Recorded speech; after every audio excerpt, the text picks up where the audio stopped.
Hey everybody, Tony here with a review of Verdi's Aida with conductor Gianpaolo Bisanti, which I saw at the Deutsche Oper Berlin. And this also marks the third time I watched this particular production of Verdi's Aida, because not only was there the likes of Tatiana Serian and Anna Smirnova portraying the pivotal roles of Aida and Amneris, and of course Yevgen Orlov and Andrew Harris singing the role of Ramphis and the King of Egypt respectively, but tonight this marked the very first time Noel Bouley assumed the role of Amonasro, and joining him were also Jorge de Leon as Radames, and of course Robert Watson, who I saw yesterday sing the role of Eric, and tonight he sang the role of the messenger. On top of that, Mr. Watson is also celebrating his birthday today. So Robert, if you are watching this video, I wish you a very happy, prosperous, and awesome birthday. And also think of this review as not only my personal birthday gift to you, but also a congratulatory gift to all of the cast members, the crew members, the conductor, and orchestra and chorus of this production of Verdi's Aida. With that said, let's get on to what I thought about the singers, starting off with Noel Bouley, who sang Amonasro.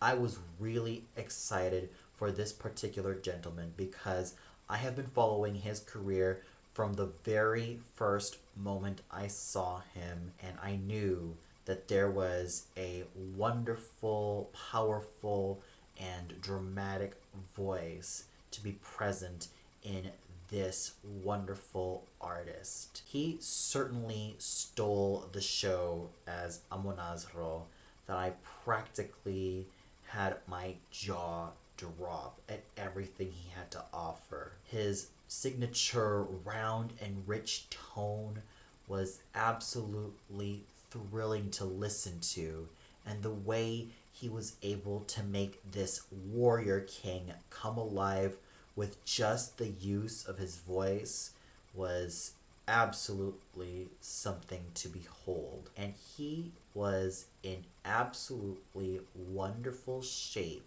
when he sang Amonasro. There was not one moment where he backed down. There was not one moment where he couldn't make it. He showed a lot of guts, perseverance, and a lot of ferocity as Amonasro. There is a wonderful future for Mr. Bouley when it comes to all of these great dramatic baritone roles. I would love to see him perform the roles of Telramund, Kurvenal, both Alberich and Wotan, and maybe even Klingsor from Parsifal, and many other great roles for a dramatic baritone. Heck, I would love to see him try his luck on the likes of Scarpia from Tosca, Jack Rance from La Fanciulla del West, Michele from Il Tabarro, and maybe even Giorgio Germont from La Traviata. The possibilities that Mr. Bouley has as a great dramatic baritone are completely endless. So Noel Bouley, I have to give you the highest amount of kudos for a successful role debut as Amonasro. You certainly stole the show, and you managed to be, as always, a strong, convincing, and a really great performer from beginning to end.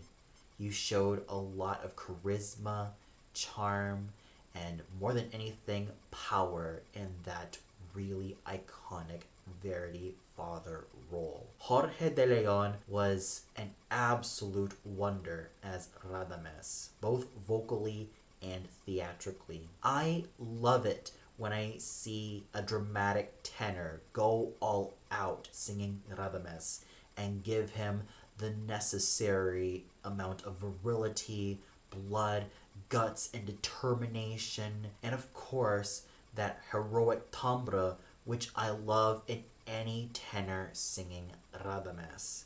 Yes, there are times he could have thinned out certain tones, but I still have to give him a lot of credit because he still managed to sing this role with great abandon and a lot of power, even though I would have loved part of his singing to be a little bit more nuanced in some phrases and a little bit more refined in the way he sang certain lines. But that's just a small dent in what is otherwise an outstanding performance. Even though Señor de Leon could use a little bit more nuance in his phrasing, the way he managed to throw himself in the role of Radames was absolutely remarkable. He was able to summon up all of his vocal resources and make Radames come alive in his own special way, and he was also another great star. He and Noel Bouley managed to make a lot of wonderful, thrilling, and excellent vocal magic, and their vocal strengths along with their capabilities of being singing actors were absolutely in full evidence, and they shone the brightest when it came to a great cavalcade of stars. Returning as Aida was Tatiana Serian, who as always was sensual and lovely in her singing, but at the same time manages to combine that with a fine amount of power, especially when she sang her arias Ritorna Vincitor and O Patria Mia.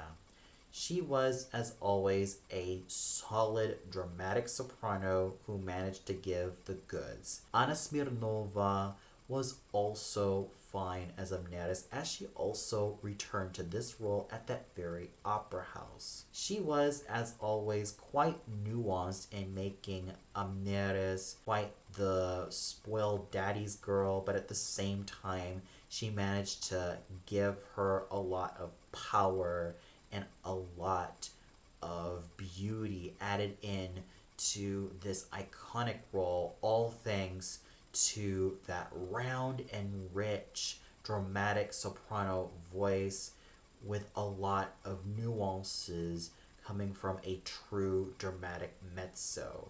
So the way she was able to make Amneris come alive was, as always, really involving, and she managed to stand tall on her own so well. Yevgen Orlov was, as always, really great as Ramphis, all thanks to that round, rich, and noble sounding basso cantante slash profondo voice, and he just had a lot of vocal and theatrical strength to back him up so well. Andrew Harris returned as the king, and he was also a great, wonderful, and fine basso, as he's always been, with a great amount of nobility and charm and a lot of virility. These two bassos, Yevgen Orlov and Andrew Harris as Ramphis and the King, respectively,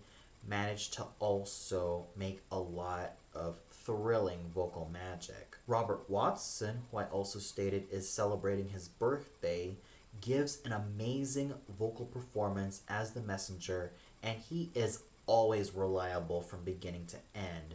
And of course, Michut Marrero was absolutely gorgeous as the priestess, using her silvery, light lyric soprano tones to the best of her abilities and always being a reliable professional. So overall, the singing was absolutely amazing, not only from the main singers, but also the smaller parts. And I have to give major kudos to Noel Bouley and Jorge de Leon for doing outstanding jobs both vocally and theatrically in the roles of Amonasro and Radames. And the conducting done by Gianpaolo Visanti was quite solid. There were times in which he kind of dragged, especially evidenced when the orchestra was playing in some occasions, and especially when singers try to keep up with the tempo, but I still have to give him a good amount of credit for leading the Deutsche Oper Berlin Orchestra really well, and for making sure that every singer manages to stay on point. And of course, the orchestra and chorus of the Deutsche Oper Berlin were absolutely amazing, especially the chorus. How should I know? Because I basically sat in the 10th row, and there were some chorus members who were seated around me, and I have to say that each and every one of them sounded magnificent.